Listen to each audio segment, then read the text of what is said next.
I told y'all I was gonna do the sister show, right? Hello everyone, welcome back to another video today. My name is Sus and welcome back. First of all, I might be in a groggy mood right now just because I ordered something from Uber and I order from this particular place almost all the time.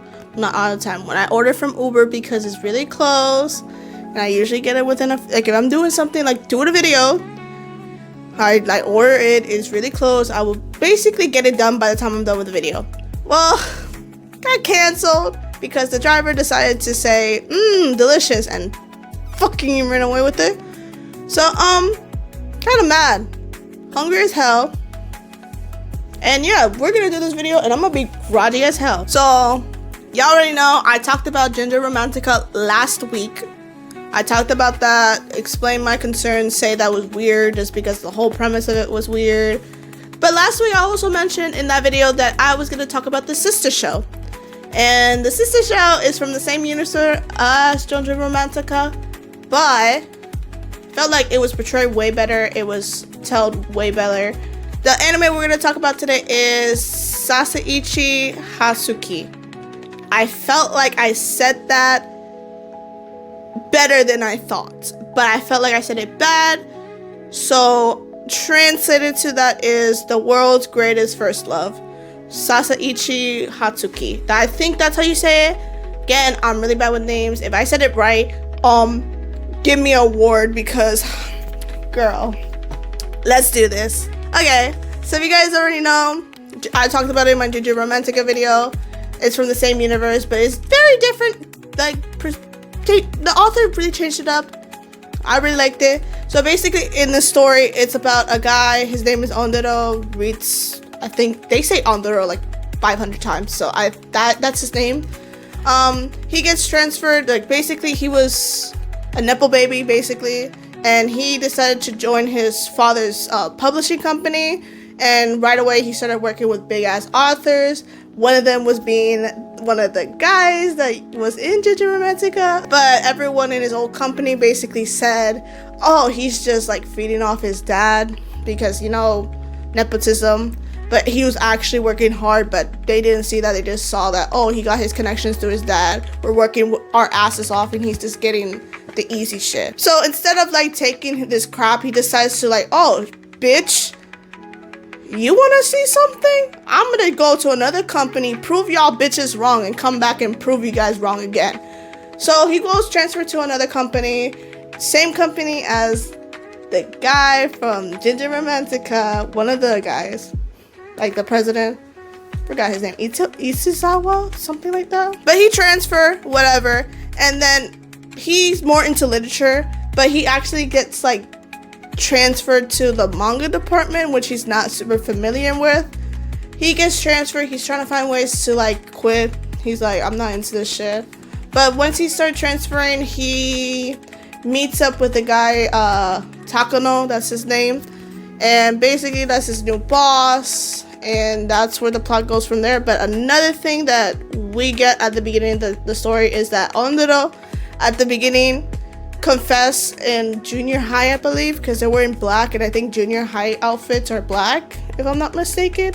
He confessed to a guy when he was in junior high or high school. I think it's high school, because he was 15, and 15 is like standard high school. I was in high school at 14.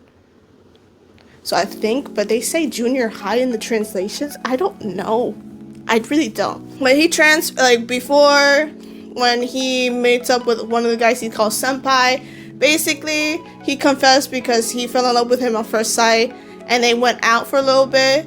But he asked him at one point, like, hey, do you love me? And he just laughed it off. And so he got basically traumatized by it. And he's like, I'm never gonna fall in love again. Plot twist. His new boss is the same guy. And the boss was saying to him at one point, he was like, hey, even with the amount of people have gone out with, men, women, whatever, I can never forget about you, bro. So I'm gonna make you say I love you again. And so that's basically the whole plot of the story. And I felt like it was very well portrayed with the main character. Because first of all, they're only a few years apart compared to like the Ginger Romantica universe that they were 10 years apart. I don't know about that one, but like Ondero's like 25 and Takano's like 29. So it's not bad at all. At least for me, that's not bad at all. So that's the main couple. That's like the whole premise. Again, same thing with Ginger Romantica. This story follows the story of 3 couples, but we get to see them way more than Ginger Romantica in the last season of Ginger Romantica. So that's the first couple. Second couple, I forgot their names because I did not give a shit about them that much. So second couple, again, they're all in the manga department. So each couple is focusing like technically on each editor in the manga department. So it's gonna be one of the editors, one of the head mangakas, which is actually a male that's now female, and they've been childhood friends and all that jazz, and then he confessed and they fall in love, yada yada. They do in that couple have like a love triangle type shit, but I didn't give a shit for it that much, like because it was like, I don't know, it's like it was okay. That one I was like, it's way better than, because they're the same age, because they were childhood friends, so they've been the same age, so it was not that bad. Which is, I didn't find it as intriguing. It's watchable, but it's not as intriguing as like the other ones. Now the next and the final couple, I preferred that side couple more than the second one. Again, focus on another editor, but like, again, the author has a thing for age gaps, but the age gaps, again, for this is not bad compared to Ginger Romantica. Again, 17 years different. This one has a 9-year difference, so one of the editors, his name is Kisa? I think that's how you say his name. But basically, he says that he's always been gay and he never found women attractive. You know what? Your choice, whatever. He basically fell in love at first sight with a guy that he met that works in a manga, like in a bookstore, and he's in charge of the manga department, and he fell in love with his face because he's more superficial. And then the guy noticed he's 21. Again, that's why I said the age gap is not that bad here, because if it was 18 and 30, that's weird because she's freshly out of high school. Siren, if you're fresh out of high school, you're still immature. So I feel like if a perfect time for someone to start dating is when they're out of high school, first of all, and spend a few years in adulthood. So like 21, 22 is a great time because you're still discovering yourself, but you're more mature to make more rational decisions, other than when you're straight out of high school, 18 years old, and you hook up with a 35-year-old. That 35-year-old is only here for one thing, basically. You're fresh, you're new, and no one has put their hands on you. But when you turn 21, they start like, you start off good, right? So now back to the couple. He fell in love with him because of his face. The other one fell in love with him because he was just super curious with him. And yeah, that's how the story goes. I pleasantly enjoyed that one more, just because the characters are very more interesting in this one compared to the second side couple. But yeah, I would say I did like that couple the most. Now, like I said, the main couple is very interesting. Ondoro and Takano is very interesting. Ondoro has a very particular way of thinking that maybe that's why I like this one more, because his thinking is not obnoxious like Misaki's, like in Ginger Romantica. Sorry if I keep comparing those two, but they're sister shows, and there's even like some episodes where you see some characters from Ginger Romantica in the show. But like, I prefer this one more because the main couple in Ginger Romantica, the guy is 18, he's fresh out of high school, he's very obnoxious, and then he's also sometimes like, he's like, I'm a guy, I cannot be with other guys. Well, Ondoro, he been traumatized, and he doesn't want to fall in love again because he doesn't want to feel that again. So the way he's thinking and avoiding things is like more relatable. I've never been in love and stuff, so I can't say anything.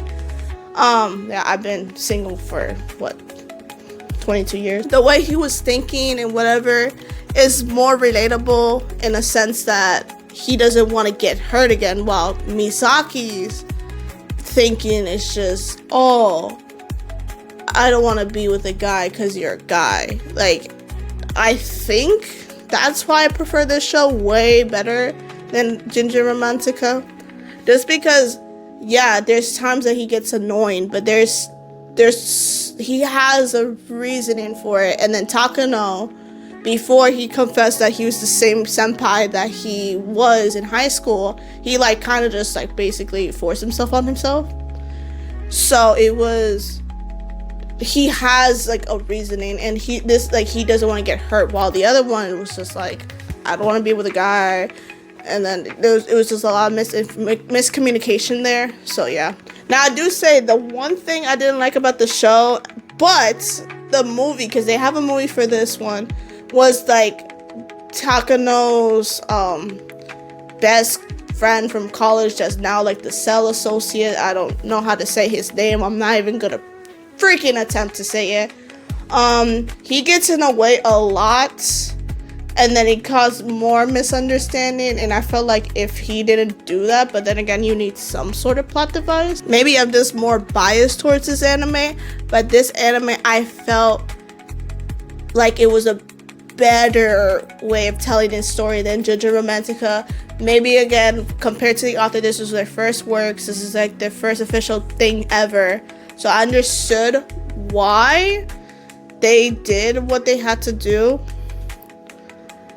That made no sense. But yeah, basically what I'm trying to say here is that I felt like this story was very well put out compared to like Ginger Romantica. This is the sister story. Ginger Romantica came out first. This is the sister story. But I prefer this one way better. I will rank it like a 10 out of 10 in my book because I really do like the plots. Again, they're of age. All the couples are of age, okay? They're not 17 years apart. They're of age. And they're legal adults to make rational decisions and stuff like that. So I felt like this is way better portrayed. I found it way more entertaining, as if it was just like, I don't know. It's something about it. Even like the feel of it feels different. I don't know. I like this anime a lot. I really do. Compared to the sister show too. Even without the sister show, I liked like how it was telling the story. And it felt refreshing? Question mark? I don't know. I like this story way more than Jojo Romantica. And I keep comparing it to the two. But again, it's a sister show. But it's like, it has a lot of the same elements as Jojo Romantica. Jojo Romantica follows 3 couples. This follows 3 couples. And really, that's it. That's all I can say. I really love this story. I really love this anime. I think to this day, until I find a yaoi that like will beat this like score, ever since I watched this yaoi, this has been my number 1 yaoi to recommend to everyone. Ever since, this has been like, oh, what's your favorite yaoi? Sekaiichi Hatsukoi. Like, I really enjoy this anime to the fullest. I don't know what it is. Even to this day, when I watched it, I rewatched it like 4 times. I rewatched it quickly for this video. I like skimmed through it because I wanted to like give out as much information as possible. Even still, the second couple, I keep forgetting the name. I know one of them is Hiro. I don't know the second name for the second guy for the second couple. I really don't understand. But I really do enjoy the story. I don't know why it has a special place in my heart. I've been even having the manga for it. Give me a second. So I even have the manga for it. I'm a little bit behind. There's like 18 volumes. I have up to 13. I'm not mistaken, but I do have the manga for it. I'm caught up with the manga online, so I'm just behind of getting the books. Only have up to 5 here.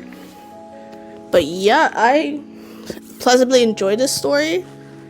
I do recommend this for anyone who haven't watched the anime. Read the manga too. The manga follows after season 2 because there's season 2 and then there's 2 OVAs and then there's a movie, but that's for the side couple.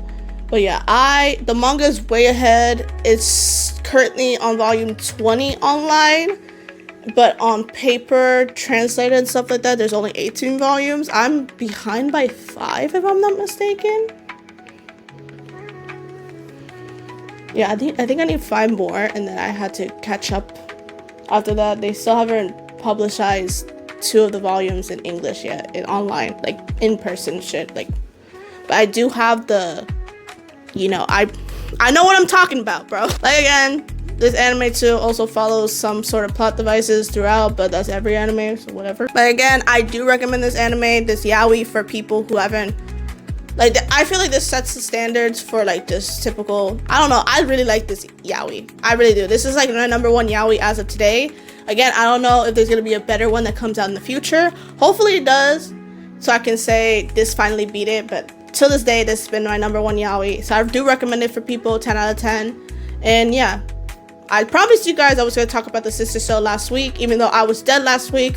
Again, I apologize for that. But I was dead last week, but I did remember promising to talk about this anime today, and today's anime of the week. So, what better than talking about gay shit? So yeah, thank you so much if you stick to the end of this video. Yeah, tell me more anime to recommend and talk about. Let me know in the comments below. I'm basically done here. I'm hungry as fuck, bro. I'm really hungry. The only thing I've been eating is this water, bro. Like, I'm so hungry. I was so mad because I was like, you know what? I got paid today. You know what it's gonna be. You know what I'm gonna do. I'm gonna use that paycheck for Uber, bro. I'm gonna eat. I'm gonna eat good. I'm gonna order from this place. Order from the place. They picked up the order. Next thing you know, that bitch got canceled. I'm so pissed, bro. So pissed. I'm hungry as shit, bro. I really am. I'm groggy as bro. Yeah. So right now I'm gonna go to the fridge and I don't know, drink milk or some shit because I'm hungry as shit. Maybe I'll go out and buy this myself just to secure it, but I don't like driving. I told you guys on Monday I don't like driving places. That's why I ordered. I was like, I'm gonna just order because I got paid today. But guess what? Here. So, what do I do with that? Stop. I'm like, bro. And Uber is hard. I will give it that because I've done Uber Eats with my mother before, and it's hard. I'm hungry. Sorry, I'm groggy. I didn't think I was gonna be this chill. I thought I was gonna be more cursive and stuff. I thought I was gonna be like angry, but I was not that angry. I thought I was gonna start throwing hands and shit. But yeah, that's really it for the video today. I'm gonna let you guys go so you guys don't have to listen to me talk about how hungry I am anymore. But yeah, thank you so much if you stick to the end of this video. Again, let me know down in the comments what I should talk about, anything else. Next week's videos, I haven't picked it out yet, so if you guys commented towards the end of this weekend, that gives me stuff to talk about. Give me a plan to talk about, please. But yeah, thank you so much for watching this video. My name is Celis again. I talk about anime related stuff, Vocaloid, J-pop, manga, whatever, blah, blah, anime world shit. And I hope to see you on the next video. I'll see you guys on Monday. Bye guys.